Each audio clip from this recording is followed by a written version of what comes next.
So with the huge digest of news that we had from New York Comic Con, we can finally break down the interview that Hiro did for the whole entirety of the past few days, alongside answering some stuff from Kondansha as well, which was very interesting. I know a lot of people have been hearing some stuff as well, but I'm going to be mainly breaking down a lot of the stuff that he said in this interview and pretty much give you my own personal thoughts about it. FYI, if you do want to see the actual interview itself, I did do a video about it, so I'll leave it down in the comment section down below so you can go and see that and check that stuff out. Now, a lot what I took out from this interview from like Hiro was a lot of the time when he was like describing the series itself, and more the reason why he's like, it kind of almost sounded like he just stopped doing the series, like, and it would explain a little bit about the ending of like Fairy Tail a lot, because the way how he was describing it in the interview is like, I want to try new things, I want to do something else, and it honestly sounded like he got burnt out of the series,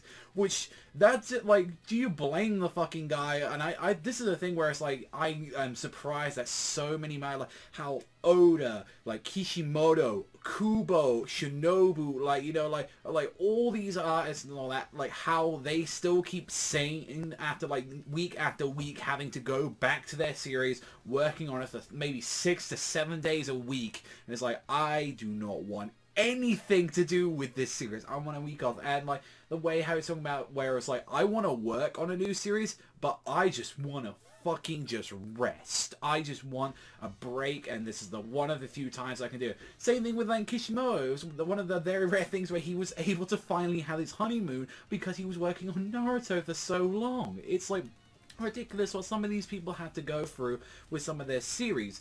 And like, that's where I just generally feel, and I feel like that's not really a great excuse to like give to it. Honestly, I think that's still very shitty as well, with what we heard as well about him kind of like talking about the ending as well, where it was just like I didn't fully think of the ending when I first made the series. It kind of came to me like later on, and like the way how he described it, where it's just like, oh, that's exactly how I wanted to like end Fairy Tail, and it's like, not really, because you it sounded like you kind of like thought about it last minute.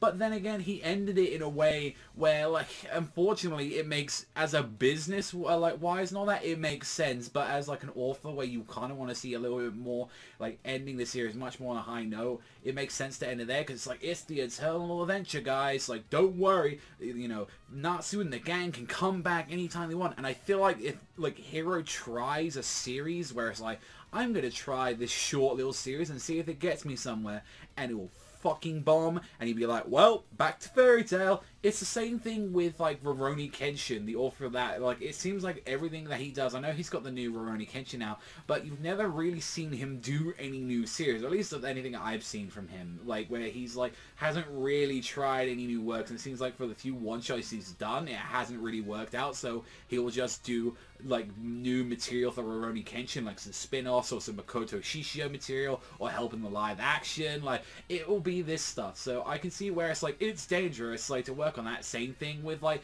as well with Naruto. We heard that he was going to be working on like a brand new sci-fi series, but then again he's working a little bit on side with the Boruto project as well, not being like kind of mainly keeping his hands off it. But it's just, it shows where it's like, these authors, in case something happens, they've got that safety net to go on, and that's a suck, because you got to think they're thinking that more as a business. And the same thing when you consider with Shonen Jump, Shonen Magazine, Kodansha, any of these ones, they're still thinking like, oh fuck, this is the one thing I'm going to be remembered for, better jump back into that part. And it just fucking sucks to talk about it in that way, but that's just, unfortunately, a lot of people just don't consider these things attached to a business. They think, is this just, this is a solo guy working on this project for all his life, and this is what he wants to do. And unfortunately, when you get like attached to a magazine and attached, when you get anime and all this stuff, it just becomes a way bigger thing than any of like kind of like anyone can handle at that point. So like, it's the same way as like what's happened with like One Piece as well. It's like, you know, like that's where that at this point, that's where, even though like Oda's got his hands on the manga, like that's all him and all that, everything else and all that, he like, and pretty sure he wanted to end that a while ago. I'm pretty sure they'd be like, no, you can just drag that on, don't worry. And it's just how business is, and I fucking hate it, like, for the most part when it comes to that. And, like, even though there was some, like, little bits of fluff throughout the interview, like, it honestly sounds like Hiro Mashima is the kind of guy that just is a bit joke. And it's like, when you see him, he's just, like, at the end of the day, from what, like, every part of, like, every interview from what I've seen from, like, the 2016 one, this one, and a few other little bits and all that he's given Aftermath in his volumes, at the end of the day, like, the one thing I can respect about the guy is every time he's like, and even when he mentioned it as well, I just want to make people happy. Like, he's just doing that. I want to make people just enjoy and have fun. Like, and even himself, there is like, this is not supposed to be a deep fucking story that you're supposed to be like, oh my god, I can't watch. But he still wants to be the kind of guy where it's like, I want to be the guy that goes, oh, that the creator of Fairy Tail, oh god damn, I'm gonna have to check that out. And well, even though I've still said this, and I will always say this and all that, I don't consider Fairy Tail the best show, and I never will. I do enjoy it for what it is, and I know I have a lot of attachment to the series, mainly for the fact that I have such a personal attachment to his previous work, Rave Master, and that's how it's always been. It was the reason why I got into Fairy Tail and enjoy some of the stuff when it was like, oh, that reminds me of Rave Master, or it's like, there's great moment here or there, and it's just like, you know, great little nods here and there that really just like added a little bit of spice to me, and that's what I loved about it. And even when like Hiro did some amazing moments, like what we got to see in the Tyrus arc, what we got to see with Ignia, like, don't get me wrong and all that, like, Hiro does have his real high moments sometimes, but just the way how it was dragged down to the end of this, like, the series and all that, it just really left a sour note for fans, especially on that final arc. A lot of people, like, really just did not have a great time, and it's a shame that the interviews from what we saw did not talk about that. There were fan questions, and I kind of wish, like, even as well, not even to be very disrespectful, I really would have, like, appreciated if someone just mentions, like,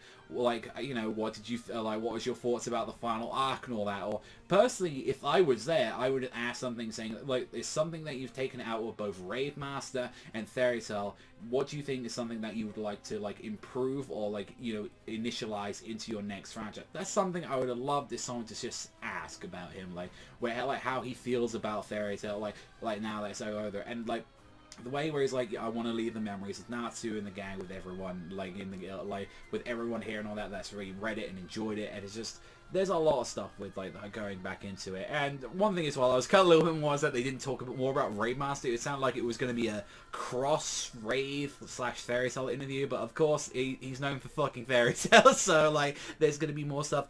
Also, as well, there was not a lot of involvement with him in the anime. There was a couple of times where they asked him to come and look over some scripts for the most part, when it probably, and I would say that mainly for, like, in big moments in the series, and the same thing can be said as well when that series, like with anime original art. He did do character designs for some of those arcs. I think he did script up a little bit. I know he incorporated the one of the arcs at the end. I think, like, it was the one that combined, like, the if I believe the Irrational 6 coming back. I think it was the Key of the Starry Sky arc. I believe it kind of incorporated that a little bit for the most part. So it's a weird thing to, like, add into there, but it honestly sounded like he did not watch the anime. And do you blame the guy? The guy's, like, been working like 5 to 6 days a week all the time on his series, even saying that he's never actually had, like, a weekend off, or he's not really had a day off since he's been working on Fairy Tail, because the guy is committed. He generally said, I wanted to, all the time, I wanted to work on that. It was even the saying, like, if you had one magic power, what would you be? He's like, I would just have the power to make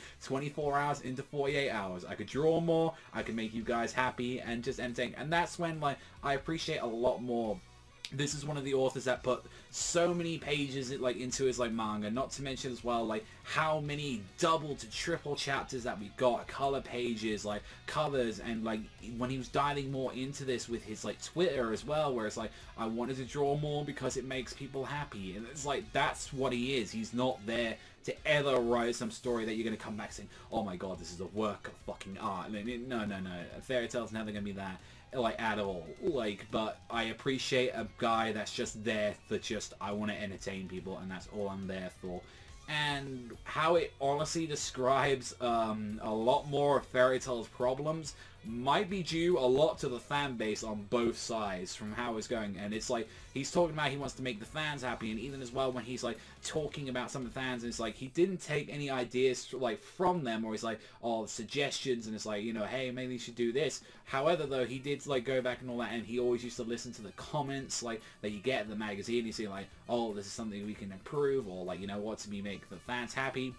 And the Eastern and the Western fans are a lot different. So I don't think, if it was like mainly taking the output of the Western fans as well, since it like, even when he talked about like how much involvement you have with that, and it's like not too much, to be fair. Like what we've seen and all that, and at least anything what I've seen from like Japanese forums like talking about Fairy Tail, a lot of them are mainly for the reasons that Fairy Tail gets a lot of its flack over here, and it's a lot to do with like it likes showing women in very like revealing situations, losing the clothes, and it's the same thing as well with like why One Piece has this problem as well, because sex sells, it just works well, and the Japanese audience just loves that. They just generally adore when it comes to like, oh my god, I love these like women with their hourglass figures. It's just, and that's not how, like, albeit and all that, I'm not gonna pretend like I'm a fucking, like, I'm not gonna be like one of those guys that I hate condoning like all that thing. I think we're not like, I'm not gonna lie, I like a little bit of fucking eye candy and all that. I ain't gonna lie, I talk about To Love Ru and all that, High School DxD. I ain't gonna pretend I'm like the fucking overlord of perverts here, alright, and all that. But like, we're going here, and it's like, it shouldn't be a main focus, and unfortunately that was one of the things, it seems like, what really helped Fairy Tail. I hope that just isn't the fucking case, like, for the future and all that, when he wants to talk about it, like his new series or something, because back then when he was doing Rave Master, it was very rare that you had that big much of etchiness, like, considering into it, and how he's talked about it, and like a clever business strategy is actually why Fairy Tail is created. And you think about it, and it's like, okay, let's look here and all that. Fairy Tail came out in 2006, the manga, and the way how he talked about it in the interview was saying this was something that was an untapped market, that was a magical series at that point. And he was like, there's nothing in this magazine that does that. I'ma do that. It's gonna work. Now, let me just ask you guys, like, you know, a few questions here and all that. What came out during those general years of like 2006 and throughout those years of series? I think it was quite a big boon of magical series. Through the early 2000s, what really helped Fairy Tail a lot, especially in the West, not only in the East, is this was the big boon of Harry Potter. This is when like big magical series are finally getting out there, and Hiro, looking at it as well, probably went, do you know what fucking helps? And they're going in an untapped market here.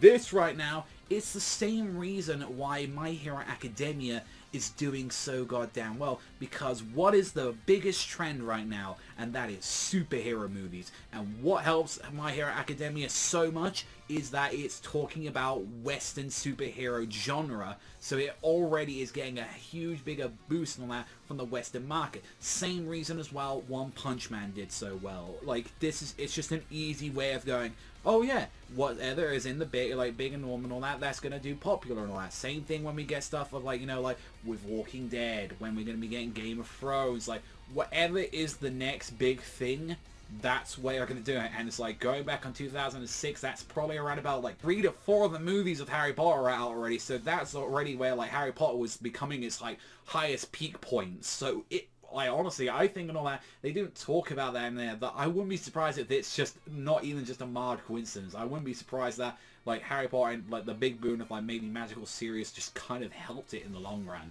And of course, one of the most important things that was being talked in the interviews is his next series. What is the key thing that he wants to focus on next? And I have mentioned it a little bit before as well on a previous video, and it's love. He wants to talk about that. And we still haven't got any too much insight whether or not, is this going to be talking about, is this something already going on to like a spin-off of Fairy Tail? Is he going to be talking about like relationships with Natsu? He's already shown us like little bits of pictures of like characters like Nashi, or also as well with Snow. And I know Snow, like there's an official name for Gray's child, same thing as well with kind of Nashi, but Nashi is kind of what the internet calling, and Snow kind of makes sense and all that with like the English naming and all that, majority of every Fairy Tail character with the exception of Natsu and a few have. So like pretty much like from what we've seen, this is something that I wouldn't be surprised where I believe Hiro Mashima is going to try a one-shot. He is taking a break right now, so I honestly don't expect to maybe hear anything till like maybe late next year or anything. If that, maybe even early 2019. It depends and all that. We still haven't even heard from authors like Kubo after the ending of the Bleach manga. So that says a lot when some people, although it's different circumstances and all that due to what happened. But then again, most authors and all that like to take a break. Same thing with like Kishimoto. Kishimoto still hasn't done anything with the exception of just assisting in the Boruto series. I think overall with this interview and all that, there were a few things I did take away from it, and some of it was good, some of it was just like kind of like this really shitty feeling in my chest where it's like, I kind of wish they improved on this or that, or they addressed that. Mind you, like, some of the questions that they asked and all that, I'm pretty sure, because, like, even as well, we have, like, a whole addressing of, like, characters not dying last year and all that, so I think maybe it was more filled to the brim with Fairy Tail fans and not people that can enjoy the series, but also as well can criticize it, because regardless, even while I talk about the series and all that, and I like to say I like to give it, like, I'm being harsh sometimes with it, but then again, I want to be fair when I'm, like, it has problems, and it will have problems, and it's mainly the biggest glaring thing of the final arc, and I was hoping people maybe addressed it at some point, like, so we're gonna have to wait and see and all that, like, in the future and all that, what's gonna be happening with, like, just the series. As it's been clearly stated, I don't think this is the last time we've seen, like, the Fairy Tail gang. I don't think this is the last we've seen of Natsu, Lucy, or any of the other characters from the series, but I think it's going to be a while before maybe we see them again. It all honestly depends on like what Shonen Magazine Kodansha honestly feel if they really want more Fairy Tail and all that, because if it's selling and all that, like over here, which it does in the West, it does very well, like they're going to keep pushing it. They're just going to keep pushing it as much as they want and all that, so don't be surprised if we do see like a spin-off or a sequel or whatever the hell and all that, because he's already got like the chits placed there. So I'm curious to see what you guys think in the comment section down below. Exactly, what did you think about this whole entire interview and everything that went down with it? Personally, I think like I got a little bit more clarity out of some of the things I've been kind of guessing for a while with the franchise, and then as well it kind of brought to light a few things that I actually didn't know. And then at the end of the day, it kind of showed that like even though Hiro Mashima is a lot of things and all that, E.N.D, I think his main focus is just fun and just making it enjoyable for like the fans that he has. So I can't help but at least respect that. Like at the end of the day, it's a very pure-hearted endeavor just to make the series just mainly for the fans, and like no one can ever knock his commitment like at all. Like the man working crazy hours and all that. So he deserves to enjoy his little bit of rest and all that. And I am still going to be like looking through his new series and all that. I'm still going to be checking it out whenever it comes out as a one-shot or anything, but I will come with a little bit of grain of salt next time when it comes to his series and all that. But that's all from me. Thank you as always for watching, and I'll see you guys though next time.